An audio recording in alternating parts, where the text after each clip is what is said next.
మిత్రులందరికీ నమస్కారం. నేను మీ సిప్పంగి అరవింద్ కుమార్, జనసేన పార్టీ తుంగతుర్తి నియోజకవర్గం. మిత్రులారా, తెలంగాణ రాష్ట్రంలో అధికారంలో ఉన్నటువంటి కాంగ్రెస్ పార్టీ కావచ్చు, అదేవిధంగా ప్రతిపక్షం నుండి బీఆర్ఎస్ పార్టీ కావచ్చు, రోజుకో నాటకం ఆడుకుంటూ తెలంగాణ ప్రజలను మోసం చేస్తున్నారని తెలియజేస్తా ఉన్నా. ఏదైతే ఇప్పుడు అధికారంలో ఉన్నటువంటి కాంగ్రెస్ పార్టీ 6 గ్యారెంటీలని ఏ ఒక్క హామీ కూడా సక్రమంగా నెరవేర్చకుండా తెలంగాణ ప్రజలను మోసం చేస్తూ ఉంది. అదేవిధంగా 2 లక్షల ఉద్యోగాలని, నిరుద్యోగ భృతి అని తెలంగాణలో ఉన్నటువంటి నిరుద్యోగులను మోసం చేసుకుంటూ పబ్బం గడుపుతుంది కాంగ్రెస్ పార్టీ అని, కాంగ్రెస్ ప్రభుత్వాన్ని నేను తెలియజేస్తా ఉన్నాను మిత్రులారా. అదేవిధంగా ఈ కేటీఆర్ బీఆర్ఎస్ పార్టీ తెలంగాణలో నిరుద్యోగ సభలు పెట్టుకుంటూ, అదేవిధంగా ఏదైతే నీట్ ఎగ్జామ్ పేపర్ లీకేజ్ వ్యవహారంలో ధర్నాలు చేయడం చూస్తుంటే నాకు నిజంగా నవ్వేస్తుందబ్బా. ఎందుకంటే తెలంగాణ రాష్ట్రంలో నిరుద్యోగం పెరిగిపోవడానికి ముఖ్య కారణం ఈ కేసీఆర్ బీఆర్ఎస్ పార్టీ కదా.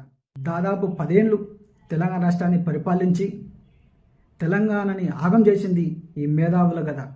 అందుకే తెలంగాణ ప్రజలు వీళ్ళని గద్దె దింపింది. ఇప్పుడు మళ్ళీ కొత్త నాటకాలు ఆడుకుంటూ ప్రజల్ని మోసం చేయాలని చూస్తూ ఉన్నారు. తెలంగాణ వస్తే ఇంటికో ఉద్యోగం అన్నారు. ఎవరికి వచ్చినాయి? వాళ్ళ కలవకుండా కుటుంబంలోనే ఉద్యోగాలు వచ్చినాయని నేను తెలియజేస్తా ఉన్నా.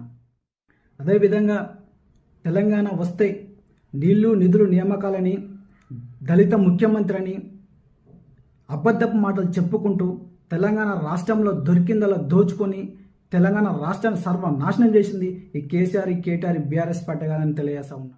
ఇప్పుడు నీట్ పేపర్ లీకేజీ వ్యవహారం మీద మాట్లాడుతున్న కేటీఆర్, మరి మీ అయ్య ముఖ్యమంత్రి ఉన్నప్పుడు తెలంగాణ రాష్ట్రంలో ఎన్నో పేపర్ లీకేజీలు అయ్యి ఎంతోమంది విద్యార్థులు తీవ్ర ఇబ్బందులు పడ్డారు. మరి దాని గురించి మాట్లాడే ముందు కేటీఆర్ గారని నేను తెలియజేస్తా ఉన్నా.